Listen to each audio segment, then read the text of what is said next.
Hi guys. So as basically as a little follow-up to the first video that I made, I thought that you should well, probably know a bit about me. And I know my eyes keep flicking away from the camera because I'm not used to actually looking at one thing at a particular time, and I can actually see myself being recorded on my screen, which is a little distracting, so I tend to look at that quite a lot, because it also has the volume level on it for the microphone, so I know if I'm speaking loud enough or not.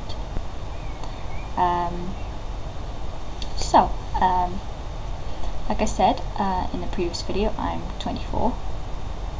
I was born in Northern Ireland,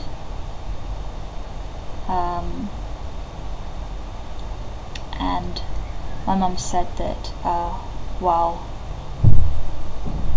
we were still there, me, my mum, my dad, and I have an older sister as well, so while we were living in Northern Ireland, a car bomb went off just a couple of houses down the street and gave my mum PTSD, which she doesn't have anymore, but she did have it quite badly for a few years after I was born. And it wasn't helped by the fact that I was actually born 5 weeks early. So although she specialised in neonatal care, having one child who was 16 months old and showing signs of Asperger's, which is a form of autism, and having PTSD, and then having a very small, very needy baby who cried most of the time, really wasn't easy for her, especially because my dad wasn't around much. So basically she was stuck on her own with 2 small, difficult children. After about a year and a half after I was born, we moved to England. I think we moved at least twice more within England before I was 5, and then I think it would have been 4 or 5. I went to school, and apparently because I was born prematurely, I hadn't grown to the same height as all the other 4 or 5 year olds, so the teachers actually wondered if I was old enough to be at school, which apparently I was.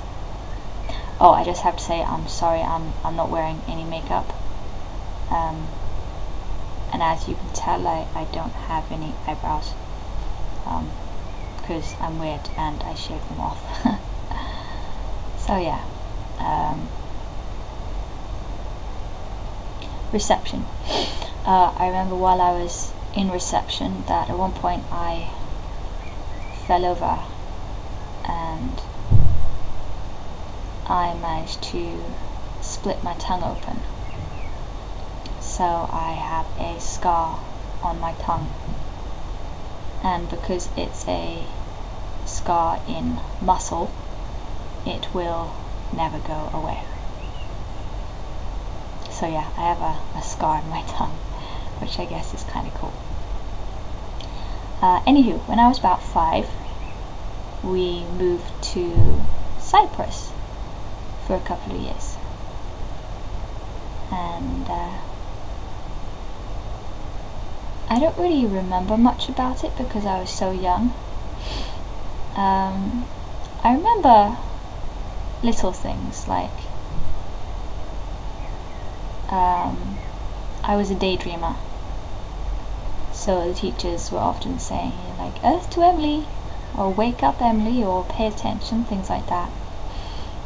I was all over the place. I was quite funny really, I suppose. We live near the beach, which is quite cool. Although I have to say one of my strongest memories of that beach is stepping on a bee, and I was really sad, and I remember crying, and my dad carried me home, and I remember crying because A, my foot hurt, and B, my parents told me that now that the bee had stung me, that it was going to die. So I was really quite upset about that.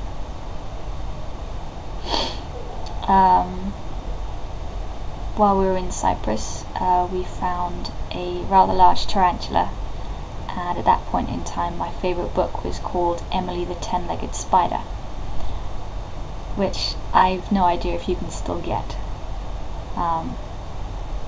It would be nice if you could, because it was a book about how being different isn't such a bad thing. It just means you're different. Not bad, not horrible, not mean, not stupid, not crazy, just different. Which I think is something I've picked up on and retained over the years. But anyway, this tarantula that we found was huge. I mean, enormous. We put it in a ice cream tub. I think it was one of the big 2-litre tubs, and the spider it didn't have enough space for its legs. It was quite cramped, and apparently we took it to the local hospital, and it was such a good specimen that they pickled it and preserved it in a jar. So, you know, part of me wonders if, you know, if I ever go back, would I be able to go to the same hospital and say, hey, you know, do you still have that spider from 20 years ago? And, you know, if it would still be there or not, because that would be cool. Anywho, spent a couple of years in Cyprus, during which my dad decided to change his job. He was in the army, part of the Royal Engineers. So that was the reason we moved around a lot. But we still moved a few more times. So we moved back to England. And then we moved back to our old house where we'd been living when I was in reception. Where we had, we built like a big pond, and there was a playhouse and a conservatory and a strawberry patch. I remember the strawberry patch quite well. And then we moved again to a different house in the same village, because it was on Flowerpot Lane. We called it Flowerpot House, which was nice.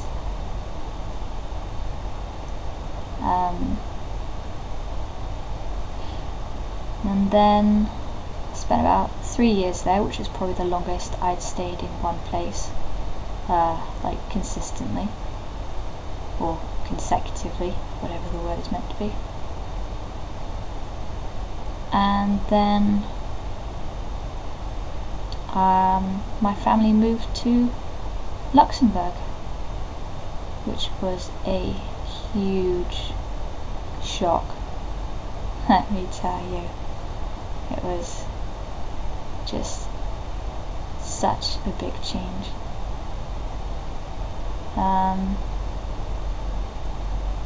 So yeah, that brings you up to Luxembourg, which is roughly about the first 12 years of my life.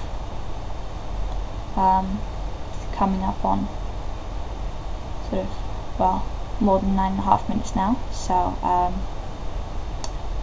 guess I'll stop and probably do the rest later. Bye!